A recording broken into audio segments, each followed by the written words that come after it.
नमस्कार दोस्तों, मेरा नाम है रोहित सिंघल और मैं हूं चार्टर्ड अकाउंटेंट। आज हम डिस्कस करने जा रहे हैं अपनी आरएस मेंस की सीरीज़। आज ये है हमारा 8th lecture, 8वां lecture.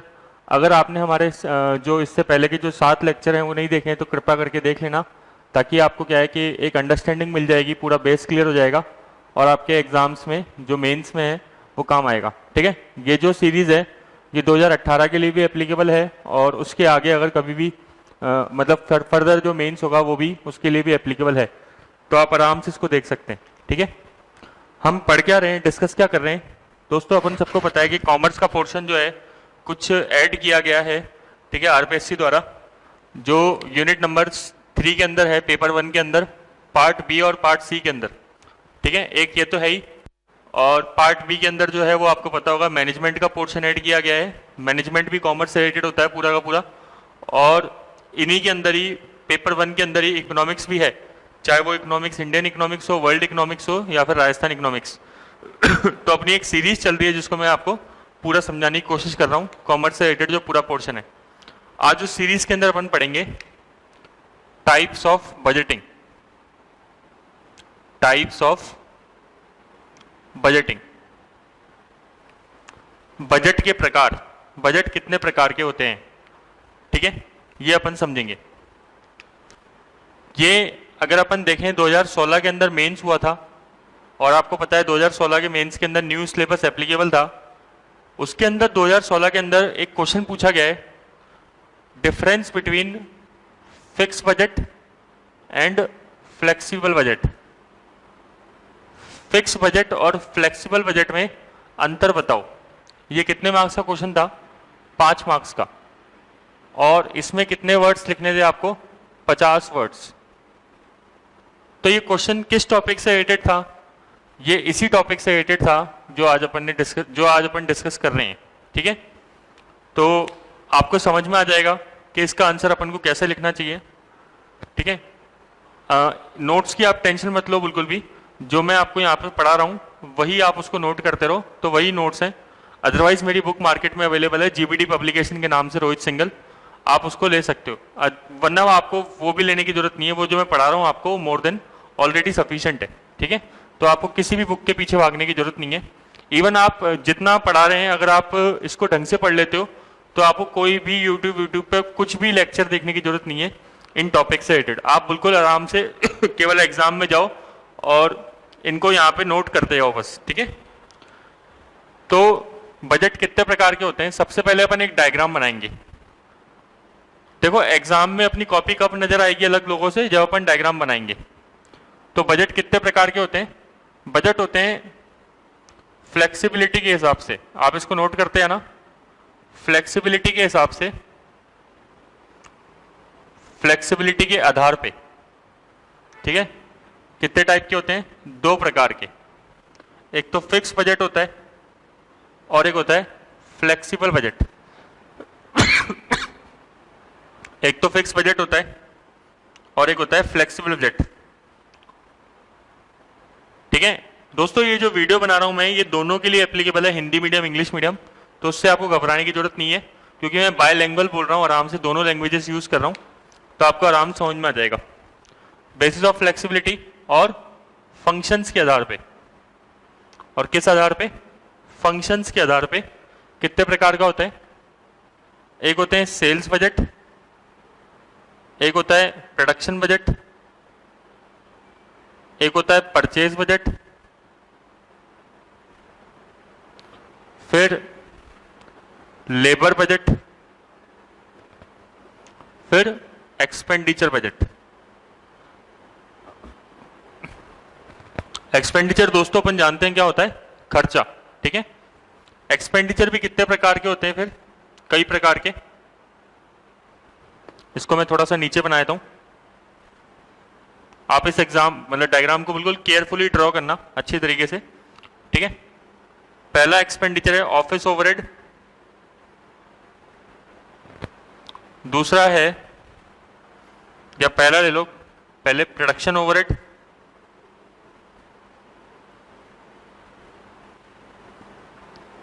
Production overhead को फैक्ट्री ओवरहेड भी कहते हैं। ठीक है, तो एक ही बात है, चाहे प्रोडक्शन कह लो चाहे फैक्ट्री कह लो। ठीक है। और दूसरा है ऑफिस ओवरहेड। ऑफिस को अपन एडमिनिस्ट्रेटिव भी कहते हैं।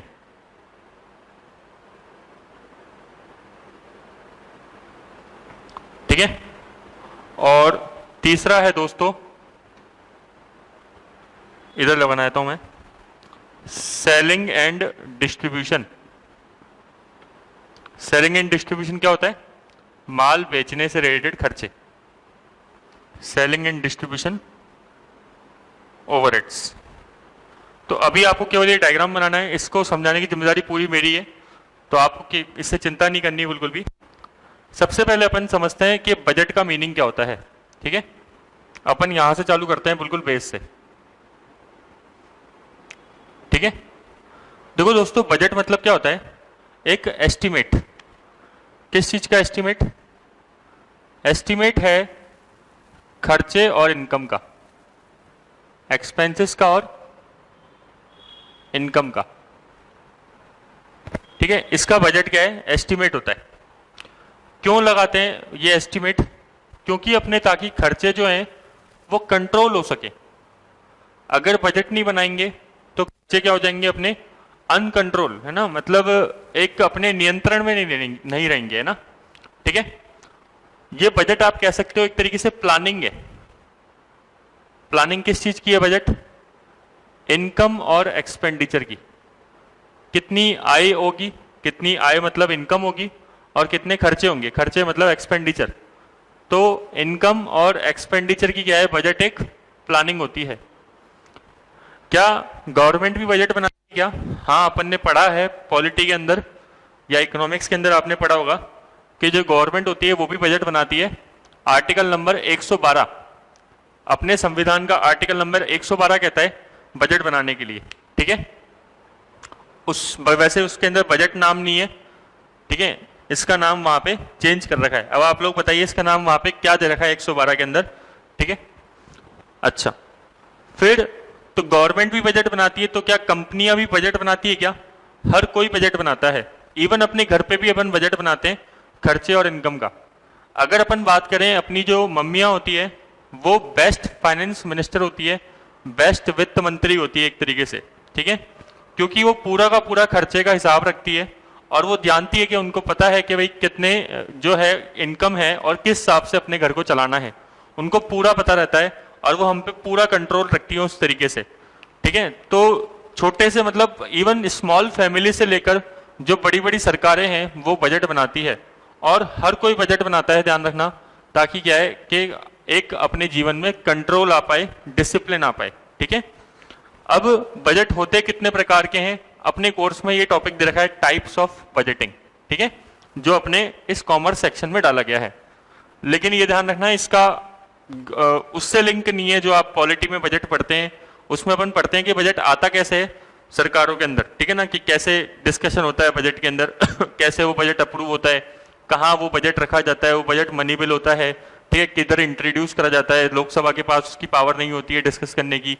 तो ये सब चीजें अपन को यहाँ पे डिस्कस नहीं करनी है ना, ठीक है ना। वो बजट अपन यहाँ पे नहीं पढ़ रहे हैं, अपन पढ़ रहे हैं कि कंपनियां जो होती है, जो प्राइवेट कंपनी है, गवर्नमेंट कंपनीज है, वो आखिर कैसे बजट बनाती है। सबसे पहले अपन देखते हैं कि ये बजट, फिक्स बजट और फ्लेक्सिबल बजट क्या चीज होती है। फ्लेक्सिबिलिटी के हिसाब से देखते हैं, जो एग्जाम में क्वेश्चन पूछा था आरएएस मेंस 2016 के अंदर, ठीक है, 5 मार्क्स का मैंने आपको बताया था। क्वेश्चन क्या था? Difference between fix budget and flexible budget. ठीक है दोस्तों, आपको पता होगा कि अपने जो हर कंपनी के क्या होते हैं, कुछ एक्सपेंडिचर होते हैं, खर्चे होते हैं। ठीक है, एक्सपेंडिचर तो आप समझते ही हैं, खर्चे। ठीक है, खर्चे हर कंपनी के 3 प्रकार के होते हैं। कौन कौन से होते हैं बताओ? मैं बता देता हूं आपको। एक्सपेंसेस हर कंपनी कितने प्रकार के होते हैं? 3 प्रकार के। एक होता है वेरिएबल खर्चा, एक होता है फिक्स खर्चा, एक होता है सेमी वेरिएबल खर्चा। Semi variable expenses. Variable expense क्या होते हैं? वो खर्चे जो प्रोडक्शन के साथ क्या होते रहते हैं? चेंज होते रहते हैं। मतलब अगर आप प्रोडक्शन ज्यादा करोगे, उत्पादन ज्यादा करोगे, तो वो खर्चा क्या होगा, ज्यादा होगा। अगर आप प्रोडक्शन कम करोगे तो खर्चा का जो एक्सपेंडिचर होगा वो क्या होगा, कम होगा, खर्चा जो होगा वो कम होगा। तो ऐसे ही खर्चे को अपन बोलते हैं वेरिएबल खर्चा। ठीक है, इसका एग्जाम्पल जैसे कंपनी के लिए रॉ मटेरियल, कच्चा माल, कंपनी छोड़ो, सपोज करो एक है ना अपने यहाँ पे कोई ठेले वाला है जो कचौरी समोसे का ठेला लगाता है। ठीक है, एग्जाम्पल ले लेते हैं। तो उसके लिए बताओ रॉ मटेरियल क्या है, मैदा। कच्चा माल क्या होता है, जो प्रोडक्शन के लिए काम आता है, उत्पादन के लिए काम आता है। तो उसके लिए क्या है, प्रोडक्शन के लिए जो रॉ मटेरियल है मैदा, मिर्च मसाले, ठीक है ना, तेल वगैरह, घी, जो भी है वो सब चीजें उसके लिए क्या है, एक रॉ मटेरियल है, कच्चा माल है। अगर किसी दिन वो समोसे ज्यादा बनाएगा तो बताओ रॉ मटेरियल ज्यादा चाहिएगा नहीं चाहिएगा, उसको आलू और ये जो मैदा है ये सब चीजें ज्यादा चाहिएगी। तो इसलिए वो कौन सा खर्चा हुआ, वेरिएबल खर्चा हुआ। और कोई एग्जांपल ले सकते हैं अपन इसका, और एग्जांपल आप ले सकते हो जैसे आपकी गाड़ी में पेट्रोल। ठीक है, आपकी गाड़ी जब आप चलाते हो तभी तो पेट्रोल खर्च होता है ना। अगर आप गाड़ी बिल्कुल खड़ी रखोगे घर पे, ठीक है, तो क्या उसमें पेट्रोल लगेगा, क्या नहीं लगेगा। तो इवन जो पेट्रोल है वो भी कौन सा खर्चा होता है, वेरिएबल खर्चा होता है। ठीक है, तो कंपनी के लिए वेरिएबल खर्चा कौन सा है, जो किस पे डिपेंड करता है, प्रोडक्शन पे। ठीक है, अगर कंपनी ज्यादा प्रोडक्शन करेगी तो ज्यादा खर्चा होगा, और अगर कंपनी का प्रोडक्शन कम होगा तो फिर खर्चा क्या होगा, कम होगा। ठीक है, अगर प्रोडक्शन ही नहीं होगा तो खर्चा होगा ही नहीं। फिक्स खर्चा क्या होता है, जो प्रोडक्शन के साथ चेंज नहीं होता है, जो प्रोडक्शन के साथ चेंज नहीं होता है। तो अपन लिख सकते हैं नो चेंज विद प्रोडक्शन। ठीक है, इसका एग्जांपल क्या है, जैसे कंपनी क्या पे कर रही है, रेंट, बताओ किराया। अब अपन वही एग्जांपल लेते हैं कचौरी समोसे वाला। अब सपोज करो कचौरी समोसे वाले ने एक दुकान ले रखी है, ये दुकान है और इसमें वो जो दुकानदार है वो बैठा है, ठीक है, कचौरी समोसे बेच रहा है। उसने 4 दिन जो है उसके घर पे शादी थी तो उसने वो अपनी दुकान जो है बंद रखी। अब जरा मेरे को ये बताओ आप, जो ये दुकान का मालिक है उसने दुकान किराए पे ले रखी है ना, इस पर्सन ने जो है, हलवाई ने दुकान किराए पे ले रखी है। अब जो दुकान का मालिक है क्या 4 दिन का किराया इससे कम लेगा क्या, या नहीं लेगा? भाई कम क्यों लेगा, वो तो पूरा लेगा। ठीक है, क्योंकि उसको इस बात से मतलब ही नहीं कि आप दुकान बंद रखो या नहीं रखो। ठीक है, तो बताओ इसलिए किराया जो खर्चा है वो कौन सा खर्चा है, फिक्स खर्चा है कि वेरिएबल खर्चा है? वेरिएबल खर्चा क्या होता था, जो प्रोडक्शन के साथ क्या होता है, चेंज होता है। प्रोडक्शन बढ़ेगा तो खर्चा बढ़ेगा, प्रोडक्शन कम होगा तो खर्चा कम होगा। लेकिन फिक्स खर्चे क्या होते हैं, जो प्रोडक्शन के साथ चेंज नहीं होते हैं। तो बेस्ट एग्जांपल क्या है, रेंट। बताओ रेंट यहाँ पे चेंज हो रहा है नहीं हो रहा, बिल्कुल सेम है। अगर ये जो दुकानदार है किसी दिन 100 समोसे बनाता है तो भी इसको किराया उतना ही देना है महीने का। अगर ये किसी दिन 150 समोसे बना लेता है तो भी किराया इतना ही देना है। और किसी दिन मान लो इस दुकानदार की बोनी ही नहीं होती है और ये एक भी समोसा नहीं बना पाता, तब भी इसको किराया क्या करना है, महीने का उतना ही देना है। इसीलिए किराया कौन सा खर्चा है दोस्तों, फिक्स खर्चा है। मेरे हिसाब से आपको बात समझ में आ गई होगी। ठीक है, अगर नहीं आए तो आप पूछ सकते हो कमेंट बॉक्स में कमेंट करके। ठीक है, अगला खर्चा कौन सा होता है, सेमी वेरिएबल खर्चा। सेमी वेरिएबल खर्चा क्या होता है, जो कुछ हद तक क्या रहता है, फिक्स, एक लिमिट तक क्या रहता है, फिक्स। एक सीमा होती है इसकी जब ये फिक्स रहता है, लेकिन उसके बाद ये क्या बन जाता है, वेरिएबल बन जाता है। एक लिमिट होती है जब तक ये खर्चा क्या रहता है, फिक्स रहता है, और उसके बाद ये खर्चा क्या बन जाता है, वेरिएबल खर्चा बन जाता है। सर इसका एग्जांपल दो ना कोई। देखो भाई इसका दोस्तों एग्जांपल क्या है, बेस्ट एग्जांपल, जैसे आप मान लो आपने मोबाइल का पोस्ट पेड कनेक्शन ले रखा है, प्रीपेड नहीं, पोस्ट पेड कनेक्शन ले रखा है। तो आपने देखा होगा कि महीने के अंदर उसका कोई रेंटल जो होता है वो फिक्स आता है। मान लो आपने कोई 200 रुपए का प्लान ले रखा है, ठीक है, तो हर महीने कम से कम कितने रुपए खर्चा बैठेगा उसका, 200 रुपए तो बैठेगा ही। लेकिन अच्छा कब तक 200 रुपए बैठेगा, जब तक आप कुछ लिमिट तक कॉल करोगे। ठीक है, लेकिन अगर आप ज्यादा कॉल करना चालू कर दोगे तो वो खर्चा क्या हो जाएगा, फिर ज्यादा भी लगने लग जाएगा। होगा ही नहीं होगा ऐसा। अब आप एयरटेल का आप मंथली प्लान ले लो, मान लो आपने 200 रुपए का प्लान ले लिया। अब ऐसा नहीं है कि आप उस पर क्या है अनलिमिटेड कॉलिंग करोगे और अनलिमिटेड इंटरनेट यूज करोगे, ठीक है। आजकल तो फिर भी कंपटीशन की वजह से इन्होंने कर दिया, वरना मेनली क्या होता है कि ये एक लिमिट तक फिक्स रहता है, उसके बाद क्या होता है फिर आप पर कॉल के हिसाब से ये खर्चा क्या होता है चेंज हो जाता है, फिर आपका खर्चा बढ़ना चालू हो जाता है। इवन आप छोड़ो ये एग्जाम्पल टेलीफोन का, आप दूसरा एग्जाम्पल लो, घर का जो बिजली का बिल आता है। दोस्तों जो अपने घर का बिजली का बिल आता है वो हर महीने क्या रहता है फिक्स रहता है, ठीक है। कम से कम इतना तो आएगा। सपोज करो घर का जो मिनिमम बिल है वो 300 रुपए कम से कम आएगा, एग्जाम्पल ले रहा हूं ना, ठीक है, कोई ऐसे नहीं है, प्रैक्टिकल नहीं है 100%। तो कम से कम 300 रुपए फिक्स है कि कम से कम आएगा, लेकिन क्या हमेशा 300 रुपए आएगा? आप क्या पूरे दिन भर मान लो एसी वेसी चलाओगे तो भी 300 रुपए आएगा? नहीं। फिर एक लिमिट के बाद मान लो 10 यूनिट 20 यूनिट खत्म होने के बाद, कंज्यूम होने के बाद, फिर ये खर्चा क्या हो जाता है, फिर पर यूनिट के हिसाब से बढ़ने लग जाता है, ठीक है। तो फिर जितनी यूनिट कंज्यूम करते हैं फिर उतनी यूनिट पे और खर्चा लग जाता है।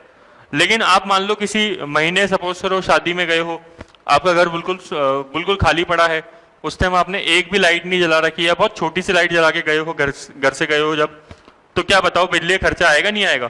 तब भी आएगा, तब लेकिन मिनिमम बिल कितना आएगा? 300 रुपए। क्या 300 रुपए से कम आएगा मिनिमम बिल? नहीं आएगा, भले ही आपने 300 रुपए की यूनिट जो है वो यूज नहीं करी हो, ठीक है।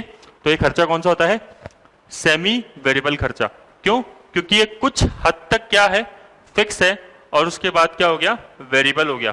तो ऐसे खर्चे को अपन बोलते हैं सेमी वेरिएबल, ठीक है।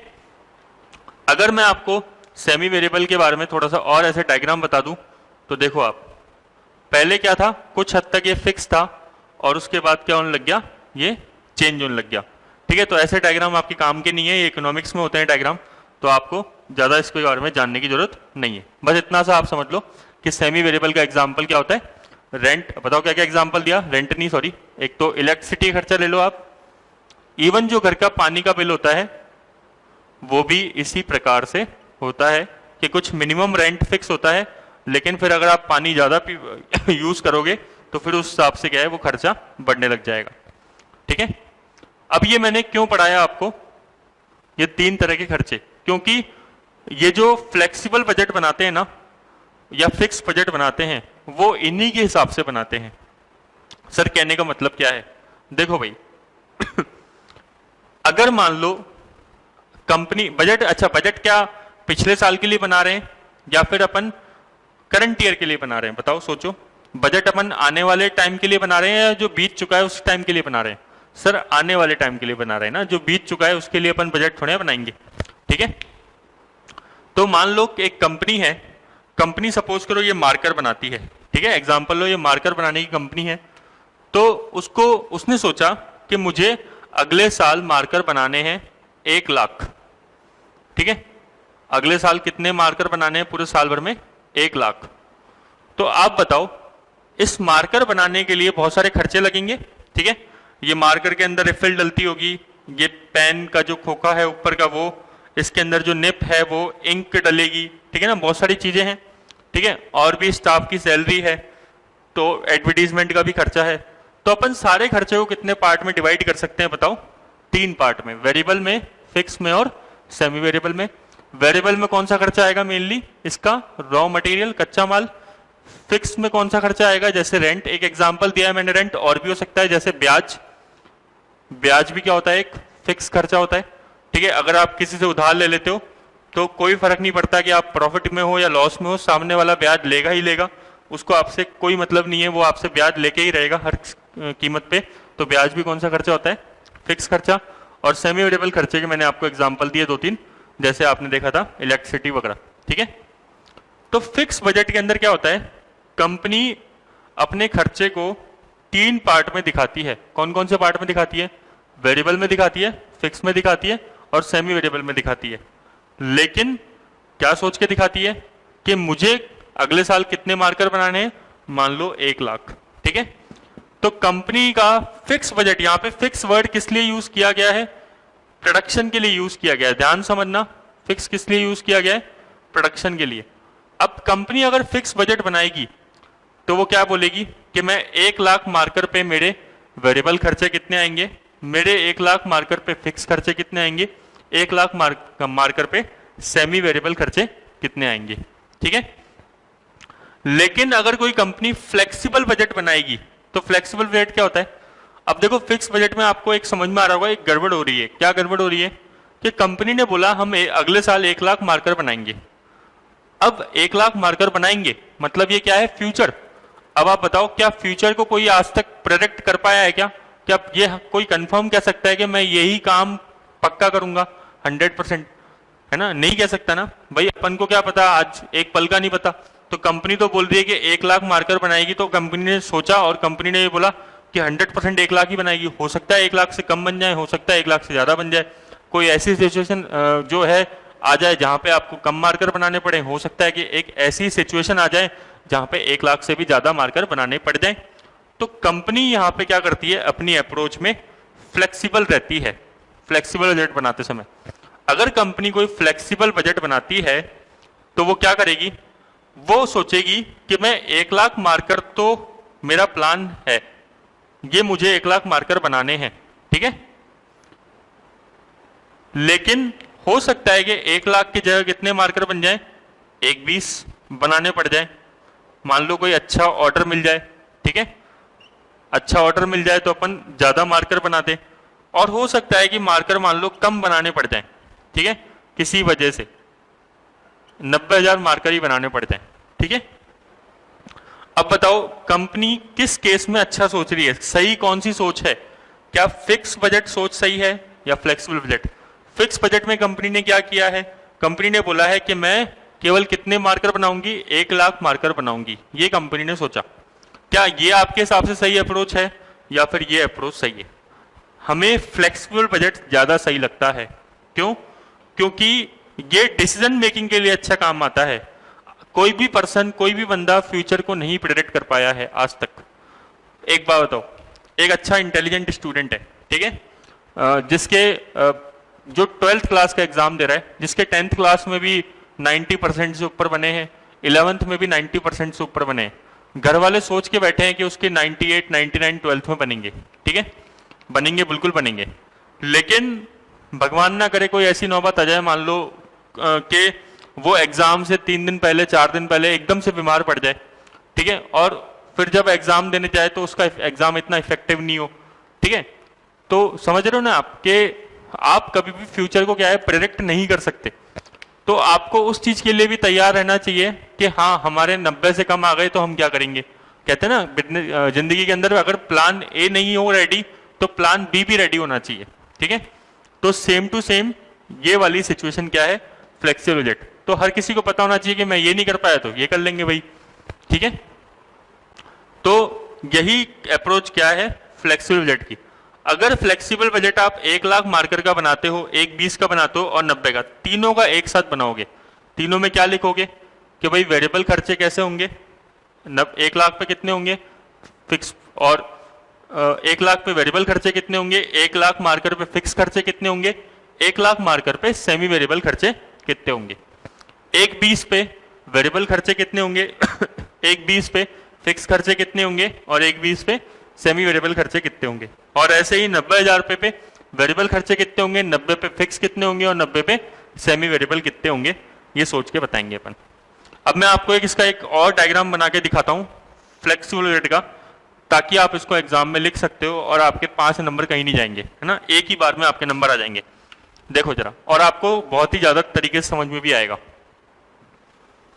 कि कंपनी फ्लेक्सिबल बजट को बनाती कैसे है।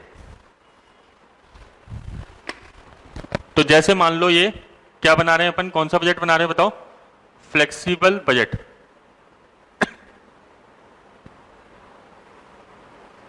तो क्या क्या लिखेंगे? ये बजट का एक फॉर्मेट होता है, खाका होता है ये, एक तरीके से आप ये बोल लो, ठीक है। तो पहला टारगेट कितना रखा उसने? 1 लाख मार्कर का। दूसरा टारगेट कितना रखा? 1,20,000 मार्कर का। और तीसरा टारगेट बताओ दोस्तों कितना रखा उसने? 90,000 मार्कर का, ठीक है।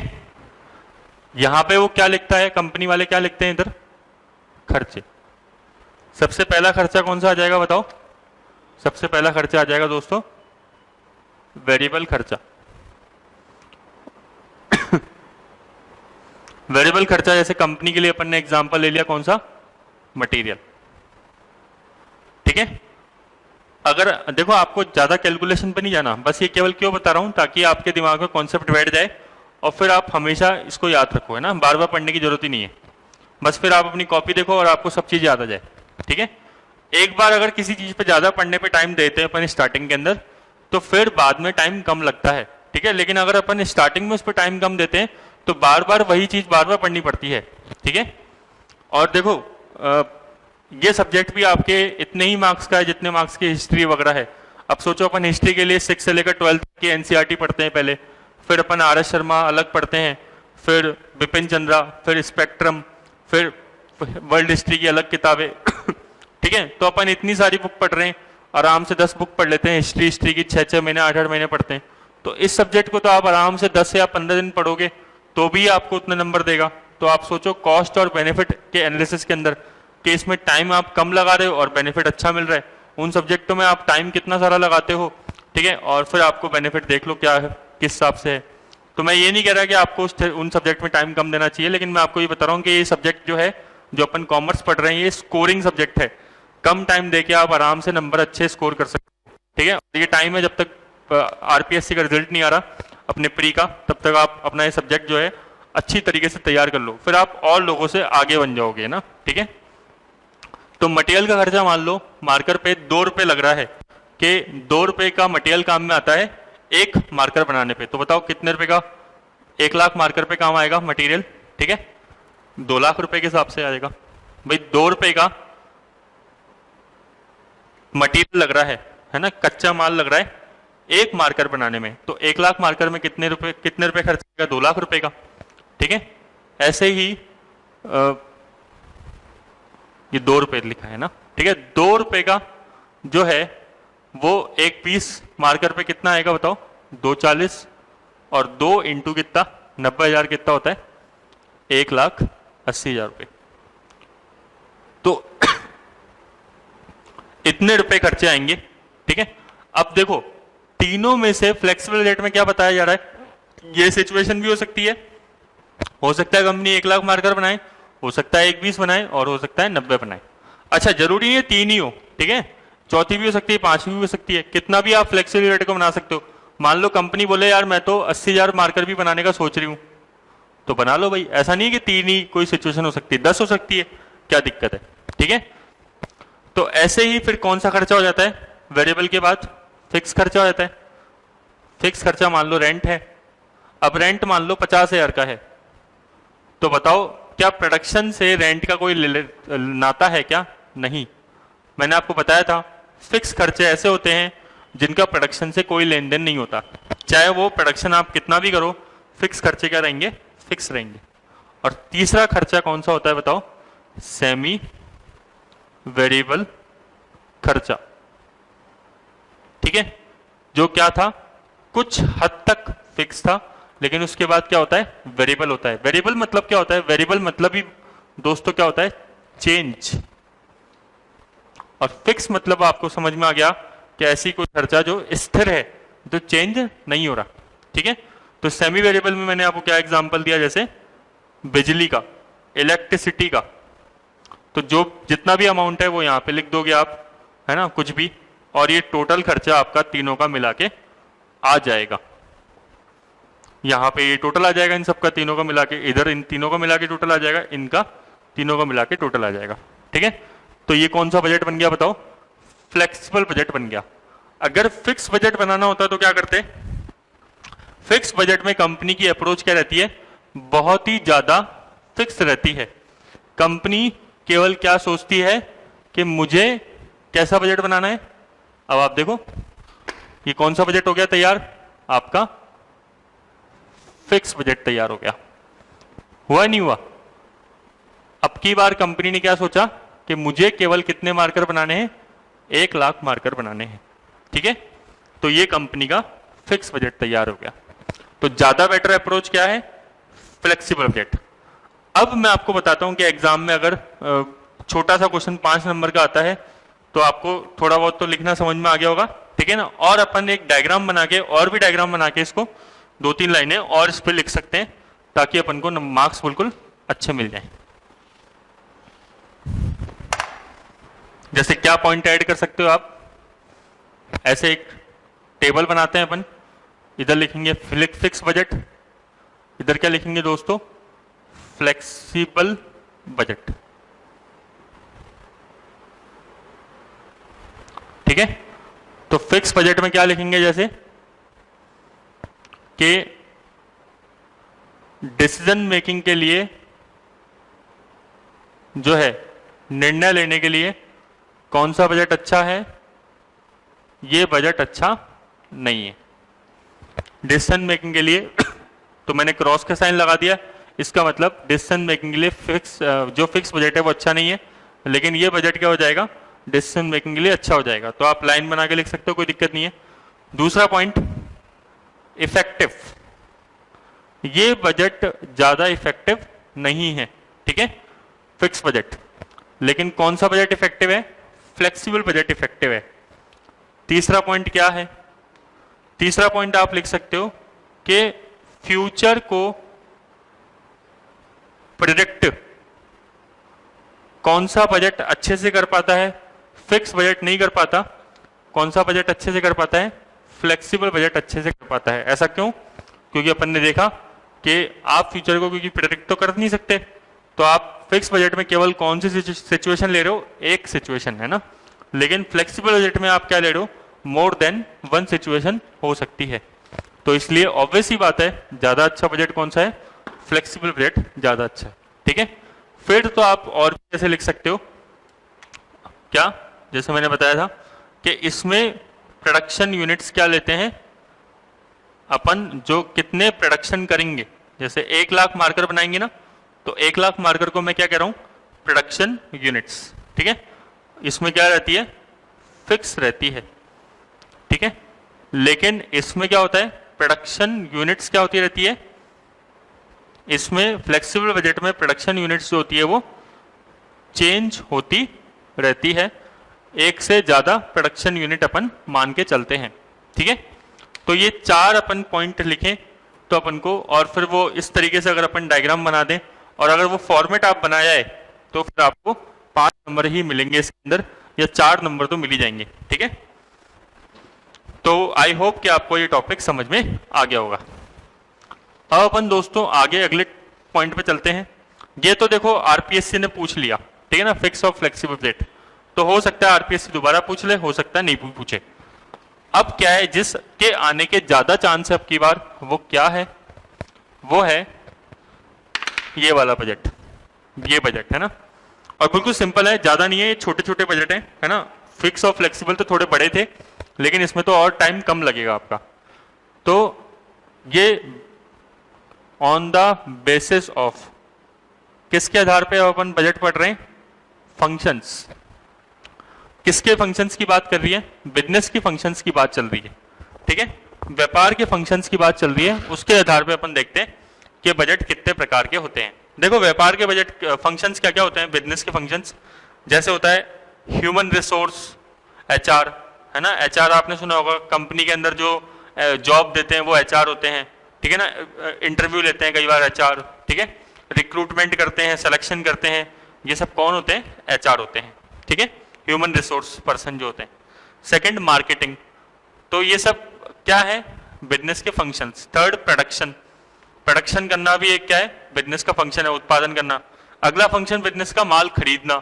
ठीक है, अगला फंक्शन क्या हो सकता है, फाइनेंस। फाइनेंस भी एक बिजनेस का क्या होता है, फंक्शन होता है।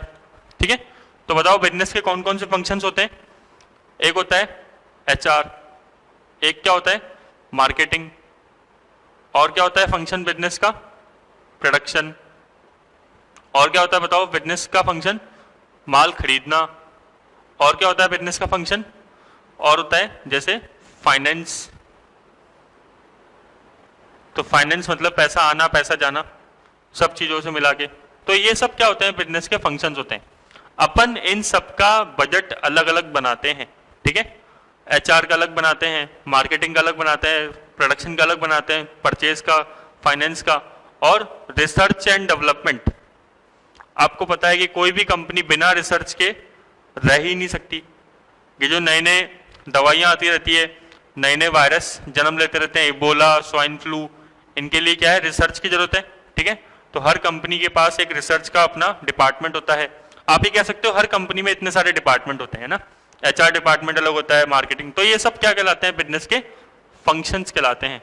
अपन इनका बजट बनाना सीख रहे हैं, तो इस बजट को क्या बोलते हैं कि अपन ने टाइप्स ऑफ बजट कैसे बांटा, एक तो अपन ने फिक्स और फ्लेक्सिबल के हिसाब से बांटा, और अपन बांट रहे फंक्शंस के आधार पे। ठीक है, सबसे पहले अपन दोस्तों सीखते हैं कौन सा बजट, सेल्स बजट। ठीक है,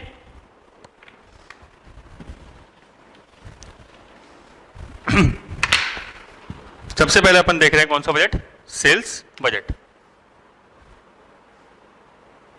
बताओ, आप बताओ, कोई कंपनी सेल्स का बजट बनाती है नहीं बनाती? बिल्कुल, सेल्स तो सबसे बड़ी चीज है। अगर कोई कंपनी सेल्स ही ना करे तो उसका बिजनेस चलेगा क्या? नहीं चलेगा। ठीक है, अगर कोई कंपनी माल बना रही है और उसका माल बिक ही नहीं रहा तो सारी की सारी चीजें फिर फालतू है। ठीक है, माल खरीदना बेकार है, उसका माल बनाना बेकार है। ठीक है, उसने जितने भी एम्प्लॉय रखे हैं उनको सबको सैलरी फालतू में दे रही कंपनी। क्यों? सबसे बड़ी चीज क्या है कंपनी के अंदर? सेल्स। ठीक है, तो सेल्स के लिए तो कंपनियां क्या क्या करती है? सेल्स के लिए कंपनियां क्या करती है कि मार्केटिंग करती है बढ़िया तरीके से कि माल बिके हमारा। तो कौन सा बजट बना रहे हैं अपन? सेल्स बजट, है ना। सेल्स बजट बनाने के बाद कंपनी क्या देती है? अपने जो सेल्स मैनेजर होते हैं हर कंपनी के अंदर, उनको टारगेट देती है कि भाई तुम्हें इतना माल बेच के दिखाना है। अगर तुम इतना माल बेच दोगे तो तुम्हें क्या मिलेगा? कमीशन मिलेगा। ठीक है, इतना कमीशन मिलेगा तुम्हारा, और जितना माल बेचोगे उस हिसाब से ज्यादा कमीशन मिल जाएगा। लेकिन अगर तुम अपना माल नहीं बेच पाए तो फिर तुम्हारा कमीशन कम हो जाएगा। सिंपल सी बात यह है, नॉर्मल बात है। तो सेल्स बजट बनाते कैसे हैं? आपको फॉर्मेट बना के आना है, एग्जाम में छोटा सा बनाओगे, डायग्राम जितने बनाओगे उतने ज्यादा नंबर मिलेंगे, औरों से आपकी कॉपी अलग हो जाएगी। ठीक है, तो क्या करना, देखो ऐसे डायग्राम बनाना, जैसे आपने बना दिया। अब कंपनियां सेल्स बजट कैसे बनाती है? जैसे एरिया ले लेती है, जैसे फ्लिपकार्ट है, तो फ्लिपकार्ट क्या है, वो कहाँ माल बेच रही है? वो फ्लिपकार्ट लगभग पूरे इंडिया में माल बेच रही है, एग्जाम्पल है ना। तो मेरे से पूरा मैप ढंग से नहीं बनेगा, ठीक है ना, तो उम्मीद मत करना, लेकिन फिर भी तो वो साउथ में भी माल बेच रही है फ्लिपकार्ट, नॉर्थ में भी माल बेच रही है, ईस्ट में भी, नॉर्थ ईस्ट में भी बेच रही है, ईस्ट में भी बेच रही है, और वेस्ट में भी बेच रही है, और सेंट्रल पार्ट में माल बेच रही है। ठीक है, तो कंपनी अपना प्रोडक्ट जो सेल्स बजट है वो कैसे हिसाब से बनाती है? नॉर्थ के हिसाब से अलग। ठीक है, तो नॉर्थ में स्टेट आ गए जैसे आपके जम्मू कश्मीर, हिमाचल प्रदेश वगैरह, तो उसमें प्रोडक्ट, अब कंपनी के मान लो कितने प्रोडक्ट हैं ना, हो सकता है जैसे कोई कंपनी उसके 2-3 प्रोडक्ट हैं, हो सकता है कंपनी के 100 प्रोडक्ट हैं। तो मान लो अपन एक एग्जांपल लेते हैं, एक कंपनी के 2 प्रोडक्ट है, मतलब 2 गुड्स बनाती है company, product A, product B, या ए और बी। ठीक है, ये नाम है। तो नॉर्थ, फिर कौन सा? साउथ, फिर ईस्ट, और फिर नीचे उसकी क्या आ जाएगा इस तरीके से? वेस्ट। फिर कंपनी क्या बोल रही है? क्वांटिटी,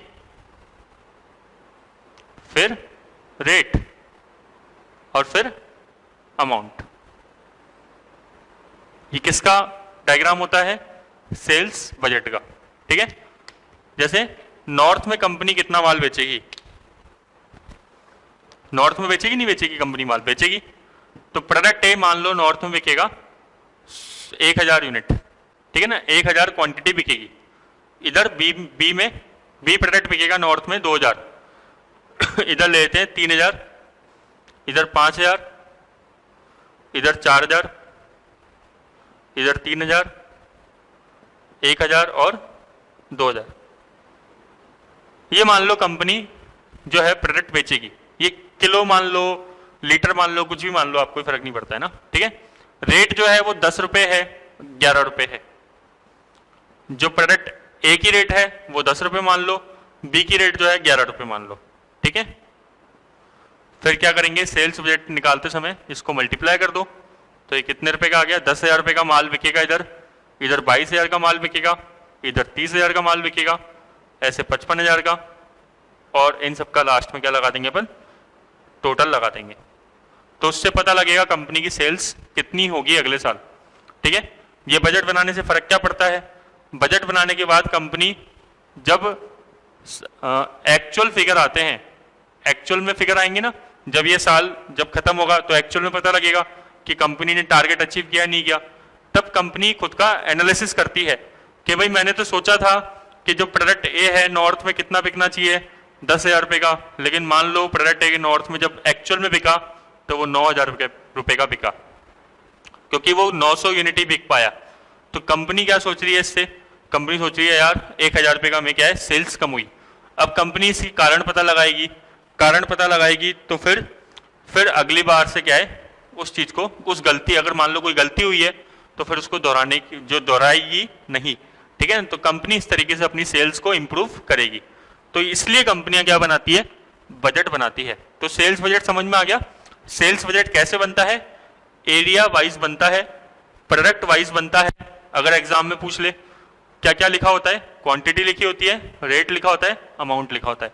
इसी को थ्योरी में आपको समझाना है। ठीक है, और अगर ये डायग्राम बना के आ गए आप और फिगर कुछ भी लिख दो, कोई दिक्कत नहीं है। ठीक है, बस आपको समझ में आ जाना चाहिए तो आपका काम हो जाएगा। ठीक है, अब सेल्स बजट के बाद कौन सा बजट बनाएगी कंपनी, बताओ। एक बार मैं पानी पी लेता हूं। सेल्स के हिसाब से ही कौन सा बजट बनाया जाता है? प्रोडक्शन बजट है ना। सेल्स के हिसाब से कौन सा बजट बनाएंगे? प्रोडक्शन।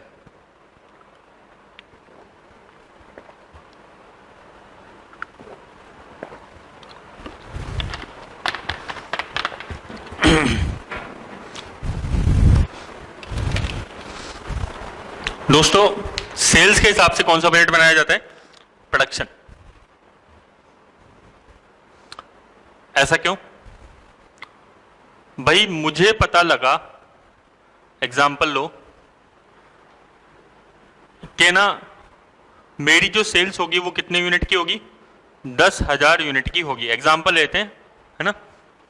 या मान लो मेरी सेल्स कितने यूनिट की होगी?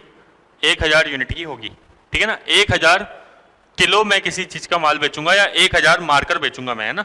मैंने ये सोचा, तो जब मैं 1,000 मार्कर बेचूंगा तो मैं बनाऊंगा भी कितने मार्कर, बताओ। प्रोडक्शन भी कितने मार्कर का करूंगा? 1,000 का।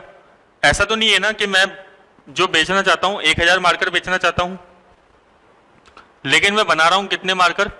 3,000 मार्कर। ऐसा कोई करेगा क्या? नहीं करेगा। और कोई ऐसा भी नहीं करेगा कि ना कोई 1,000 मार्कर बेचना चाहता है और वो बना रहा है कितने मार्कर? 800 मार्कर। ऐसा नहीं करेगा। आपका प्रोडक्शन किस पे डिपेंड करता है, हमेशा ध्यान रखना, आपके सेल्स पे। बहुत सिंपल सी बात है ना। ठीक है, तो सेल प्रोडक्शन बजट बनाते कैसे हैं, अब आप ये भी समझो। ठीक है, तो प्रोडक्शन बजट बनाने की पहली बात तो ये जिम्मेदारी किसकी है? कंपनी के अंदर एक पर्सन होता है जिसे बोलते हैं प्रोडक्शन मैनेजर।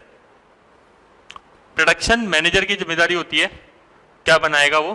प्रोडक्शन बजट बना के दिखाएगा। ऐसे ही सेल्स बजट किसकी जिम्मेदारी होती है कंपनी बनाने की? सेल्स मैनेजर की। ठीक है, या फिर जो कंपनी के इससे भी ऊंचे एम्प्लॉइज होते हैं या ऑफिसर्स होते हैं, उनकी जिम्मेदारी होती है। और सेल्स मैनेजर को क्या बोला जाता है? लो भाई, ये बजट पकड़ो, इस टारगेट को अचीव करके दिखाओ। ठीक है, और तुम अगर अचीव कर लोगे तो तुम्हें इतना इतना कमीशन मिल जाएगा। तो प्रोडक्शन मैनेजर क्या बनाता है? उस हिसाब से प्रोडक्शन बजट बनाता है, जो किस पे डिपेंड करता है? पूरा का पूरा सेल्स पे डिपेंड करता है। अच्छा, प्रोडक्शन बजट बनाते कैसे हैं? बिल्कुल सिंपल है। अब जैसे मान लो कंपनी जो है वो 2 प्रोडक्ट बनाती है। कौन कौन से प्रोडक्ट बना रही है? ए और बी। ए और बी बना के बेच दिए, तो पहले क्या लिखेंगे? आप कितने यूनिट बना रहे हो? सेल्स, है ना। कैसे निकालेंगे कितने यूनिट बनानी है अपन को? कितने यूनिट बेच रहे हो। मान लो आप ए के बेच रहे हो 10,000 यूनिट, बी के बेच रहे हो 12,000 यूनिट। ठीक है, ये आपका बेचने का पूरा प्लान है। तो आप कहोगे सर जितना बेचना चाहते हैं उतना ही बना ले। तो कई बार कंपनियां थोड़ा सा क्या करती है, अपनी अप्रोच को चेंज करती है। कंपनी बोलती है हमें क्या रखना चाहिए, थोड़ा सा स्टॉक भी रखना चाहिए। स्टॉक क्या होता है? स्टॉक मतलब अपने पास भी माल रखना चाहिए। ठीक है, 10,000 यूनिट तो हम बेच देंगे, लेकिन हम उसके अलावा 1,000 यूनिट अपने पास रखेंगे एक्स्ट्रा। ठीक है, ताकि अगर मान लो कोई इमरजेंसी हो जाए तो हम कम से कम अपने पास कुछ रखें, अगर रखा होगा तो बेच भी देंगे उसके हिसाब से। ऐसे ही मान लो बी के अंदर भी हम 2000 यूनिट का ऐसा स्टॉक रखेंगे, तो बताओ फिर कितने यूनिट बनाएंगे अपन ए के? तो अपन बनाएंगे ए के कितने यूनिट? 11000 यूनिट। और बी के कितने बनाएंगे? 14000 यूनिट बनाएंगे। समझ में आया? वापस बता देता हूं कैसे। भाई अगर मान लो आप सोचो कोई कंपनी 11000 यूनिट बना रही है और उसके पास टारगेट है उसको कितने यूनिट बेचना है? 10000। तो वो 1000 यूनिट का क्या रखेगी? स्टॉक। आप बोलोगे सर 1000 यूनिट का करेंगे क्या स्टॉक रख के? अरे कोई बात नहीं, अगली बार काम आ जाएगा। ठीक है, क्या दिक्कत है? 1000 यूनिट अगर आपने एक्स्ट्रा बना दिया तो कोई बिजनेस तो बंद करके भाग नहीं रहे हो आप, तो अगली बार काम में आ जाएगा। थोड़ा बहुत एक्स्ट्रा बना दिया तो अपन क्यों बनाते हैं कोई चीज को एक्स्ट्रा? ठीक है, ताकि क्या है वो भाई कम नहीं पड़नी चाहिए। शादियां होती है, शादी में मेहमानों को खाना खिलाते हैं, ठीक है, 1000 आदमी का अपन ने कार्ड दिया है, लोगों को बांटा है, तो अपन फिर भी जो घर वाले होते हैं वो बोलते हैं हमेशा 1100 आदमी खाना बनवाएंगे भाई। क्यों? क्योंकि कम नहीं पड़ना चाहिए। ठीक है, भले ही ज्यादा थोड़ा सा हो जाए, लेकिन क्या है कम पड़ेगा तो फिर दिक्कत आएगी। तो हो सकता है लेकिन कंपनी के पास ये अच्छा पुराना स्टॉक भी रखा हो, कंपनी पहले से व्यापार करती आ रही है, तो कंपनी ने सोचा कि हमें माल कितना बेचना है? 10000 यूनिट। 1000 यूनिट बचा के रख लेंगे, लेकिन पहले से ही पता लगा 300 यूनिट तो पहले से रखी हुई है। ठीक है, तो फिर इतना कम बना लेंगे अगर पहले से रखा हुआ है तो फिर कितना बनाएंगे? 10700 यूनिट बनाएंगे। तो मैं आपको एक बात बताता हूं, आप बोलोगे सर इसको भी स्टॉक कहते हैं, इसको भी स्टॉक कहते हैं, लेकिन दोनों में फर्क है। ये स्टॉक कौन सा है? जो हमें अभी रखना है। ये स्टॉक कौन सा है? जो हमारे पास पहले से रखा हुआ है। जो हमारे अभी रखना है उसे अपन बोलते हैं क्लोजिंग स्टॉक। जो हमारे पास हमें पहले से ही पड़ा हुआ है उसे हम क्या बोलेंगे बताओ? Opening stock. तो बताओ आपको प्रोडक्शन बजट का फॉर्मूला समझ में आया क्या? कई बुकों में प्रोडक्शन बजट का फॉर्मूला लिखा हुआ है क्या? Sales plus closing stock minus opening stock. तो सिंपल है या नहीं है फॉर्मूला? भाई जितना माल बेचा या जितना माल बेचना है प्लस वो माल जो रखना है बचा के उसको प्लस कर दो, तो हमें टोटल माल कितना बचा बनाना चाहिए? प्रोडक्शन कितना करना चाहिए? 11000 यूनिट का। लेकिन 300 यूनिट तो पहले से ही पड़ा हुआ है, तो अपन क्या करेंगे? प्रोडक्शन उतना कम करेंगे। ठीक है, ऐसे ही मान लो इधर 500 यूनिट पड़ा हुआ है, तो अपन प्रोडक्शन इतना कितना करेंगे? 13500 यूनिट का प्रोडक्शन करेंगे। ठीक है, आप ये एग्जांपल ले सकते हो प्रोडक्ट ए और बी की जगह। यहां पे आप लिख सकते हो, अपन यहां पे कचौरी लिख देते हैं, ठीक है, और यहां पे प्रोडक्ट का नाम रख देते हैं समोसा। ठीक है, सिंपल। चलो, तो ये मैंने आपको समझा दिया कौन सा बजट? प्रोडक्शन बजट समझा दिया। तो प्रोडक्शन बजट में क्या लिखना है कि एग्जाम में देखो पूछ सकता है सेल्स बजट और प्रोडक्शन बजट में डिफरेंस, क्योंकि अभी फिक्स और फ्लेक्सिबल पूछ चुका है, इसलिए अपन डिटेल में समझ रहे हैं इसको। तो आप आराम से ध्यान से देख लो, एग्जाम में डायग्राम जरूर बना के आना। ठीक है, प्रोडक्शन बजट क्या होता है? उत्पादन कितना करना चाहिए। फॉर्मूला मैंने आपको बता दिया, sales plus closing stock minus opening stock. अब बताओ, सेल्स हो गया, प्रोडक्शन बजट हो गया, अगला कौन सा बजट है? परचेज बजट है। ठीक है, अगला कौन सा बजट है बताओ? परचेज बजट है।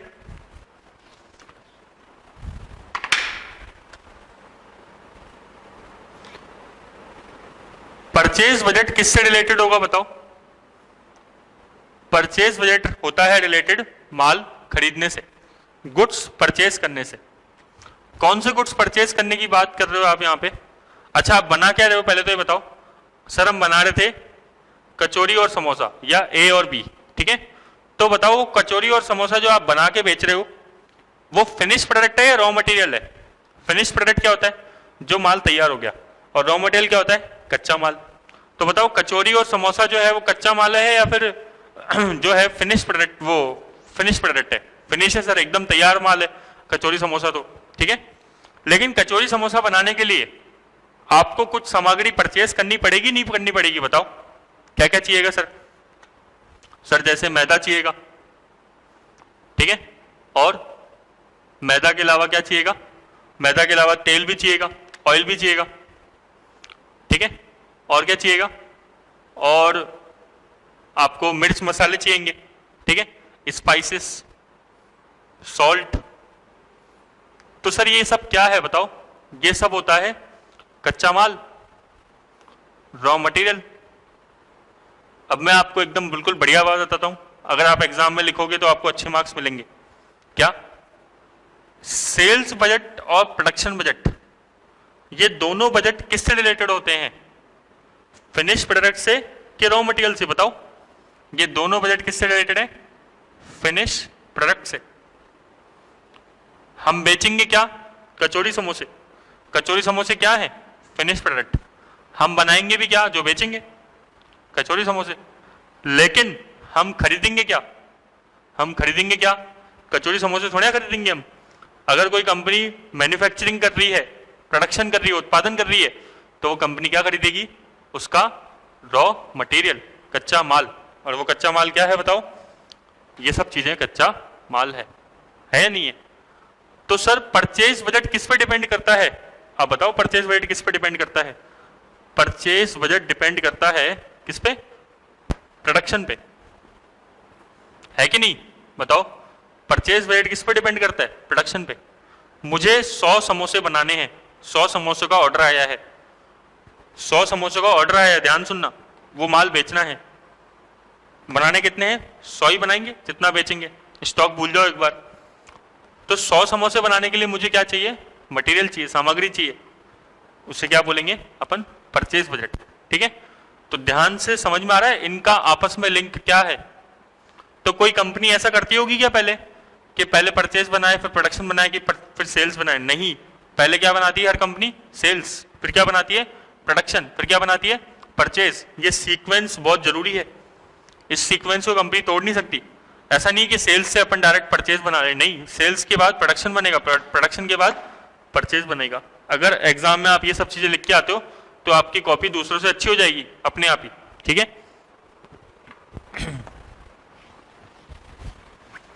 अच्छा, परचेज बजट सर कैसे बनाएंगे जरा बताओ थोड़ा सा। देखो भाई, परचेज बजट का मैं भी आपको एक डायग्राम बनवा देता हूं, सिंपल डायग्राम है। बताओ क्या खरीद रहे हो आप? बताओ क्या क्या चीज खरीदना चाहते हो? सर हम मैदा खरीदना चाहते हैं और हम तेल खरीदना चाहते हैं। क्यों? क्योंकि हम बना क्या रहे हैं? कचौरी और समोसे। ठीक है, तो आप बोलते हो कि रॉ मटेरियल कंज्यूम कितना होगा? हम क्या निकालना चाहते हैं? कितना माल खरीदें, मैदा कितना खरीदें और तेल कितना खरीदें। तो हम पहले चेक करेंगे कि रॉ मटेरियल कितना कंज्यूम होगा। मान लो हमारे पास 100 समोसे का ऑर्डर आया था, ठीक है, और 100 समोसे में सपोज करो, अब बिल्कुल भी दिल पे मत लेना, ठीक है ना, 100 समोसों में 5 किलो मैदा जो है लग जाएगी। ठीक है ना, एग्जाम्पल है ना, ठीक है, 5 किलो मैदा जो है वो लग जाएगी। तो इसे क्या बोलते हैं? Raw material consume. ठीक है, तेल जो है वो सपोज करो आधा लीटर लग जाएगा। ठीक है, एग्जाम्पल ले रहे हैं, आधा लीटर लग जाएगा। लेकिन वही बात, हम थोड़ा सा माल एक्स्ट्रा भी रखना चाहते हैं। भाई हम क्या करेंगे? 5 किलो मैदा लेके नहीं आएंगे मार्केट से, केवल हम सोच रहे हैं थोड़ा सी मैदा और ले आते हैं, ज्यादा पड़ी रहेगी। ठीक है, कि कोई एकदम से आएगा तो उसको ऑर्डर बना के दे देंगे। तो हम कितना माल और ले आएंगे एक्स्ट्रा? 1 किलो। तो इतना माल जो हमें रखना है उसे क्या बोलते हैं? Closing stock. और हम क्या करेंगे? सपोज करो आधा लीटर मान लो और तेल ले आते हैं, ठीक है, लेकिन पहले से ही अगर हमारे पास थोड़ी सी मैदा रखी हुई है, ठीक है, तो कितनी रखी हुई है? मान लो 2 किलो मैदा पहले से ही रखी हुई है, और ये जो तेल है वो 100 ml रखा हुआ है। ठीक है, तो ये पता है आपको, आधा आधा लीटर मतलब 500 ml, मतलब 1000 ml माइनस 100 ml कितना होता है? तो 900 ml तो हम क्या खरीद लेंगे? तेल खरीद लेंगे। और 6 माइनस 4, ये 6 माइनस 2, 4 kg हम क्या खरीद लेंगे? मैदा खरीद लेंगे। तो ये कौन सा बजट बन गया बताओ? परचेस बजट बन गया। तो परचेस बजट का फॉर्मूला क्या है? सिंपल फॉर्मूला है, जितना रॉ मटेरियल कंज्यूम होगा उसमें क्या ऐड कर दो? क्लोजिंग स्टॉक, और माइनस कर दो ओपनिंग स्टॉक। इससे हमें पता लग जाएगा कि हमें कितना माल खरीदना चाहिए। किस में पता लगेगा? क्वांटिटी के अंदर। हमें 4 किलो मैदा खरीदनी चाहिए और आधा लीटर तेल खरीदना चाहिए। मान लो मैदा जो आ रही है वो 20 रुपए किलो आ रही है, 20 रुपए किलो आ रही है, तो टोटल मैदा कितने की बैठेगी? 80 रुपए की। और टोटल जो तेल है वो मान लो जो आ रहा है 50 रुपए लीटर आ रहा है, तो ये कितना हो गया? 45 रुपए, क्योंकि 50 रुपए का 1 लीटर। तो इतनी यहाँ कैलकुलेशन मत करो, है ना, ठीक है, ये सब तो ज्यादा हो जाएगा। बस आप तो समझ में आ गया होगा आपको कैसे आपको काम करना है। तो परचेज बजट में अपन क्या लिखते हैं कि रॉ मटेरियल को अपन कितना खरीदेंगे। आपको एग्जाम में दोनों के बीच में डिफरेंस पूछेगा, ध्यान रखना, प्रोडक्शन और परचेज। तो प्रोडक्शन बजट किससे रिलेटेड है? फिनिश गुड्स से। और परचेज बजट किससे रिलेटेड है? रॉ मटेरियल से रिलेटेड है, ठीक है, कच्चे माल से रिलेटेड है। तो आई होप कि अपन को इस बातें समझ में आ गई होगी। तो आज अपन इतना पढ़ लेते हैं, अगली क्लास में अपन देखेंगे कि लेबर और एक्सपेंडिचर के बारे में समझेंगे, ठीक है ना। और इसी के अंदर ही अपन को और भी 1-2 बजट और समझने पड़ेंगे। जैसे एक बजट होता है, फेमस बजट होता है कैश बजट, या उसे बोलते हैं फाइनेंशियल बजट, ठीक है। तो ये भी समझेंगे अपन। और एक और बजट होता है रिसर्च एंड डेवलपमेंट बजट। तो ये सारे बजट अपन समझने की कोशिश करेंगे, ठीक है। तो अपन ने कितने समझ लिए ऑलरेडी? फिक्स और फ्लेक्सिबल समझ लिया, और सेल्स, प्रोडक्शन और परचेज समझ लिया, ठीक है। तो अगर आपको समझ में आया हो तो आप प्लीज मेरे को बता देना कि आपको समझ में आ रहा है, और फिर भी अगर आपको कोई सुझाव देना है तो भी आप आराम से बता सकते हैं, ठीक है। Thank you.